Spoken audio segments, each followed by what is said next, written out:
बिस्मिल्लाहिर्रहमानिर्रहीम। अस्सलाम वालेकुम नाज़रीन, मैं हूं अहमद फवाद और आप देखते हैं मुझे मेरे यूट्यूब चैनल और फेसबुक पेज पर। नाज़रीन, कराची NA 249 में आज जो कुछ हुआ वो यकीनन PTI हुकूमत के लिए एक सेटबैक है, क्योंकि NA 249 की जो नशिस्त है ये 2018 के इलेक्शंस में PTI के ही पास थी। PTI के फैसल वावडा जो हैं उन्होंने ये शहबाज शरीफ से नशिस्त जीती, लेकिन बाद में वो चूंकि सेंटर मुंतखब हुए जिसकी वजह से नशिस्त छोड़नी पड़ी और अब ये जो मुकाबला हुआ है ये पीपल्स पार्टी ने जीता है। और सेटबैक इसलिए भी है कि पीपल्स पार्टी और PTI के वोट्स के दरमियान जो फर्क है वो तकरीबन 50% है। और इस मरतबा हल्के में जो PTI की पोजीशन है वो भी 5वें नंबर पर है। पहले नंबर पर पीपल्स पार्टी, दूसरे पर मुस्लिम लीग नून, उसके बाद TLP, फिर उसके बाद PSP और फिर उसके बाद जाकर PTI का जो है वो नंबर आता है।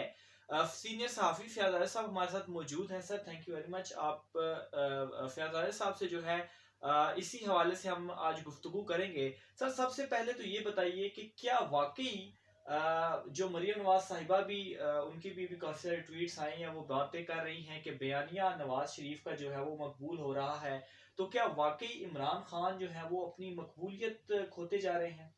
देखिए, बहुत शुक्रिया अहमद फाज साहब, आपने वक्त दिया।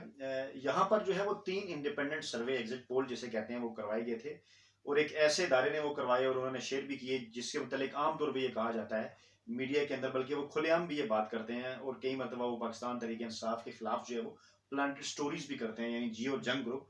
उनके जो तीनों सर्वों में जो उनके तीनों सर्वे में से उनमें से 2 सर्वेज ये बता रहे थे कि इमरान खान मकबूलियत के लिहाज से जो है वो आगे हैं और एक सर्वे में जो है वो नवाज शरीफ थोड़ा सा स्लाइड सा जो है वो थोड़ा सा ऊपर थे। और इन सारे सर्वेस को अगर कंबाइन किया जाए तो नताइज यही आते थे कि गर्चे के मुकाबला बड़ा नेक टू नेक होगा, लेकिन इमरान खान ज्यादा मकबूल है। लेकिन अभी जो है वो हुआ क्या, पार्लियामानी सियासत होती क्या है और पाकिस्तान के अंदर जो पार्लियामानी जमहूरियत है इसको समझने की जरूरत है कि इमरान खान के मकबूल होने का कतन या हरगिज ये मकसद भी नहीं कि उसका जो उम्मीदवार होगा वहां पर उसे जो है वो अवाम वोट देंगे, या सिर्फ यही एक फैक्टर जो है वो किरदार अदा करेगा। अब 2018 के इलेक्शन में मैदान जो है वो बिल्कुल ओपन था और वहां पर जो है वो एक गैप भी पैदा हो चुका था। MKM जिस तरह से तकसीम हुई और उस तरह से जो है वो उनका धड़ा इंग्लैंड का और यहाँ के कराची का पाकिस्तान का अलहदा हो गया। उसके बाद वहां पर एक ओपन स्पेस था और इमरान खान ने वहां के तूफानी दौरे किए, लोगों को उनका बयानिया ने अपील की और उन्होंने उनको वोट भी दिया।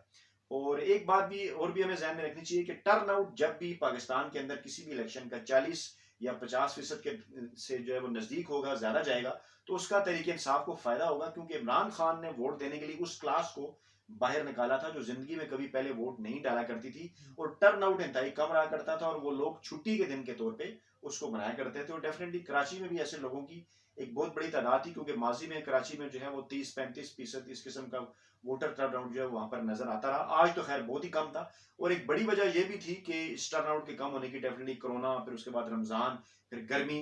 लेकिन सारी चीजों के बावजूद बहरहाल पाकिस्तान तरीके इंसाफ वहां पर अपने वोटर्स को भी निकालने में वो नाकाम रही। उन्होंने अपने वोटर्स को नहीं निकाला क्योंकि बाकी तकरीबन तमाम सियासी जमातों ने वहां जाके उनकी मर्जी जो लीडरशिप थी उन्होंने कंपेन भी की। बिल्कुल पाकिस्तान, हाँ, PTI का कोई नजर नहीं वही आया वहां वहां पे पे। उन्होंने कंपेन दी। तो इसलिए जो एक जिसको कहा जाता है कि एक स्विंग वोटर्स होता है या पोलिंग डे की एक मैनेजमेंट होती है, वो अपने मैनेज करना होता है, चाहे आप जितने भी मकबूल हो, पोलिंग डे अपने मैनेज करना होता है। एक सवालिया निशान तो है कि 10-8 लाख की आबादी, 3,90,000 वहां पे वोट हो, 3,40,000 और 40,000। वोट डले सिर्फ 70,000 से भी कम, और उसमें भी वो शख्स जीत जाए जिसको 16,000 वोट मिले। तो ये एक हमारे सिस्टम के ऊपर भी सवालिया निशान है। ट्रू रिप्रेजेंटेशन बहरहाल ये नहीं है, लेकिन ये इसकी एक्सक्यूज नहीं है कि PTI इस वजह से हार गई। उनके अपने मामला भी हैं डेफिनेटली। इमरान खान ने जो वादे किए थे कराची के अवाम से जो 2018 के इलेक्शन से पहले, कुछ तो उसकी वजह 18वीं आईनी तरमीम बनी और कुछ इमरान खान और पाकिस्तान तरीके इंसाफ की तरफ से वो वादे कराची के अवाम के साथ पूरे नहीं किए गए। जिस तरह से देखिए पाकिस्तान तरीके इंसाफ ने पानी का मसला था KP वहां के पे। अवाम के साथ जो उन्होंने वादे किए वो उन्होंने पूरे किए, तो उसका उन्हें फीडबैक मिल रहा है। सही। लेकिन कराची के अवाम के साथ एक तो सूबाई आईनी तरमीम, जो 18वीं आईनी तरमीम है, वो भी रीजन बनी क्योंकि पीपल्स पार्टी की यहाँ पे गवर्नमेंट है और उस तरह से खुल के पाकिस्तान तरीके इंसाफ काम नहीं कर सकी। फिर एक गैप आया तो लोगों ने ये नहीं कि वोट किसी और को दे दिया, लोगों ने सिर्फ जो है वो घर बैठ गए। उन्होंने ये नहीं कि तरीके इंसाफ की बजाय किसी और को उन्होंने वोट दे दिया। हाँ, पीपल्स पार्टी के वोट बैंक में स्लाइड सा इजाफा जो है देखने के नहीं, मैं में मैं नजर मैं आया। यही सवाल भी करना चाह रहा था कि अगर टर्न आउट कम है तो पीपल्स पार्टी के जो कादिर खान है उनके 2018 में इलेक्शंस, जो 2018 के इलेक्शंस थे उनमें 8,000 और अभी जो है वो तकरीबन 16,000, तो टर्न आउट कम होने से सबके वोट कम होने चाहिए लेकिन उनके वोट दुगने हो जाते देखिए हैं। इसकी दो वजूहत हो सकती हैं। एक तो ये कि हम ये भी कह सकते हैं कि कुछ ऐसे लोग जिन्होंने डेफिनेटली मुस्लिम लीग नवाज के अगेंस्ट जो वोट माजी में जाता रहा वो पाकिस्तान पीपल्स पार्टी का होता था। पाकिस्तान पीपल्स पार्टी ने एक जो लिंक मिस किया अवाम के साथ पंजाब में, तो ये हुआ कि उसकी जगह जो है वो पाकिस्तान तहरीक इंसाफ ने ले ली। डेफिनेटली यहाँ पे बरादरी सिस्टम है। कराची के अंदर भी लोगों के पास जो उस वक्त ऑप्शन था वो पाकिस्तान तहरीक इंसाफ था एमकेएम के बाद, इसलिए उस वक्त उन्हें वोट डला। अब उनके पास उसकी उसकी बिल्कुल ये वजह भी हो सकती है कि कुछ वोट जो है वो पीटीआई का उस तरफ चला गया हो। दूसरी इसकी बड़ी रीजन ये भी हो सकती है कि लोग वहां पर अपने काम करवाना चाहते हैं और डेफिनेटली वो काम 18वीं आईनी तरमीम के हिसाब से तो सूबाई हुकूमत ही वहां पे कर सकती है, पीपल्स पार्टी कर सकती है। और दूसरा जो वहां की इंतजामिया है उनके पास इस बात का माहौल होता है, इख्तियार होता है, वो वोटर्स को घरों से निकाल सकते हैं। उन्होंने इसको निकाला भी और अच्छे तरीके से उन्होंने उसको इस्तेमाल किया। इलेक्शन डे की मैनेजमेंट उनकी बेहतर थी। आप देखिए वो टीवी पे या ट्विटर पे आपको उस तरह से ज्यादा नजर नहीं आए, ना ही उन्होंने कोई अर्ली ट्वीट्स किए, बल्कि जब नताइज सामने आना शुरू हुए तो उस वक्त सईद गनी साहब के ट्वीट। अच्छा, मरियम नवाज साहिबा जो है वो आज किससे गिले कर रही थी, वो उन्होंने काफी ट्वीट्स भी की कि 40 डिग्री सेंटीग्रेड है लेकिन उसके बावजूद भी धुंध आ रही है, पीटीआई तो 5वें नंबर पर। देखिए जी, मेरी मालूमात के मुताबिक ये जो धुंध वाला बयानिया डस्का में भी था, ये सारा बड़ा प्लान था और एक खास किस्म का माहौल जो है वो बनाया गया। हालांकि पीटीआई का वोट बैंक डस्का में पहले की निस्बत बढ़ गया और जहां जहां जिमनी इलेक्शन हुए अब भी एक बड़े तरीके से एक बयानिया जो है वो बनाने की कोशिश की जा रही है। कराची और बलूचिस्तान के हवाले से, यानी सिंध और बलूचिस्तान के हवाले से तो मैं ऑलरेडी वीडियोस कर चुका हूँ। कराची के अलावा बाकी जगह तो पीटीआई वैसे भी मौजूद नहीं थी। जहां जहां पीटीआई आपको पंजाब और केपी में नजर आई थी, उनका वोट बैंक बिल्कुल भी कम नहीं हुआ। जिमनी इलेक्शन में वो पहले से बढ़ा है। एक निश्चित जिसकी चरसदा का वो जिक्र करते हैं, वहां मामला ही कुछ और था। पीटीआई के अपने इख्तलाफात, जो परवेज खटक साहब हैं वही जो है वो अमली तौर पर हिस्सा नहीं थे, पर वहां सारी पीडीएम ने मिलकर वो इलेक्शन लड़ा। हालांकि कुरम की सीट जो है वो पीडीएम से जीती, पीटीआई वालों ने जो पीडीएम से जीती, लेकिन वो अपना बयानिया उस तरह से मीडिया के ऊपर नहीं बना सके या बता सके। डस्का में भी और बाकी जगह भी वजीराबाद जो इलेक्शन हुए, पीटीआई का जो वोट बैंक है वो पहले की निस्बत बढ़ा। जहां तक मरियम साहबा के इस बयानी की बात है, डस्का में उन्हें एक फायदा मिल गया इलेक्शन कमीशन की तरफ से या मीडिया की तरफ से, क्योंकि वो मीडिया की डार्लिंग है और मीडिया के अंदर उनकी बड़ी इन्वेस्टमेंट है, जो जिसको मैं शरीफाना सरमाकारी कहता हूँ, और वो इस मौके के ऊपर उनके काम भी आती है। और डेफिनेटली क्योंकि उन्होंने अपने जमाने में मीडिया को, टीवी चैनल्स को जितने इश्तेहार दिए, जितना खिलाया पिलाया, वो आज डेफिनेटली उसका असर भी तो होना है। तो उस वजह से एक मखसूस बयानिया, मखसूस माहौल जो बना लिया जाता है। यहाँ पे ऐसा कोई किरदार नहीं था कि, बल्कि मैं ये समझता हूँ कि इलेक्शन कमीशन खुद आगे आया और सरकारी नताइज ही आने चाहिए।